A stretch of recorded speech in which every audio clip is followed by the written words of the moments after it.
ഒന്നാം ക്ലാസ്സിലെ ഇൻ്റഗ്രേഷൻ ഉദ്ഗ്രഥനത്തിൽ വരുന്ന ചോദ്യങ്ങളാണ് നമ്മൾ ഡിസ്കസ് ചെയ്തുകൊണ്ടിരിക്കുന്നത്. ചോദ്യങ്ങളും അതിൻ്റെ ഉത്തരങ്ങളും സെക്കൻഡ് ടൈം എക്സാമിന്, ക്രിസ്മസ് എക്സാമിന് വരുന്ന ഇമ്പോർട്ടൻ്റ് ആയിട്ടുള്ള ഭാഗങ്ങളാണ് നമ്മൾ ഈ ഒരു വീഡിയോയിൽ ഉൾപ്പെടുത്തിയിട്ടുള്ളത്. അപ്പോൾ ജാനിയുടെ ഊഞ്ഞാൽ ആകാശത്തേക്ക് എത്തിയില്ലേ? അപ്പോൾ ഊഞ്ഞാൽ അവിടെ ജാനി കണ്ടപ്പോൾ അവരോട് എന്താ പറഞ്ഞത്? വരൂ, എൻ്റെ മടിയിൽ കയറൂ, വേഗം കയറൂ എന്ന് പറഞ്ഞു അല്ലേ? ജാനിയും നക്ഷത്രങ്ങളും ഭൂമിയിലേക്ക് നോക്കി. എന്തൊക്കെയായിരിക്കും കണ്ടത്?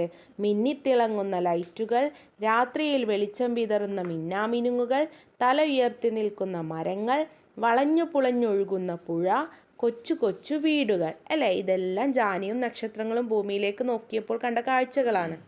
നക്ഷത്രങ്ങൾ എന്താ ചെയ്തത്? നക്ഷത്രങ്ങൾ ജാനിയെ നോക്കി പുഞ്ചിരിച്ചു. ജാനിയും പുഞ്ചിരിച്ചു. നക്ഷത്രങ്ങളെ, ഭൂമിയിലേക്ക് വരുന്നോ? ആടാം പാടാം കഥ പറയാം. ആരാ പറഞ്ഞത്? ജാനി പറഞ്ഞു. ഇതൊക്കെ അക്ഷരത്തെറ്റില്ലാതെ എഴുതാൻ പഠിച്ചിട്ട് വേണം നിങ്ങൾ എക്സാമിന് പോകാൻ കേട്ടോ. അപ്പോൾ വീഡിയോ ലൈക്കും ഷെയറും കമൻറ്റും സബ്സ്ക്രൈബും ചെയ്യാൻ മറക്കരുത്. അടുത്ത വീഡിയോ ആയിട്ട് കാണാം. എല്ലാവർക്കും എല്ലാവിധ ആശംസകളും. എല്ലാ മാർക്കും സ്കോർ ചെയ്യാൻ കഴിയട്ടെ. All the best.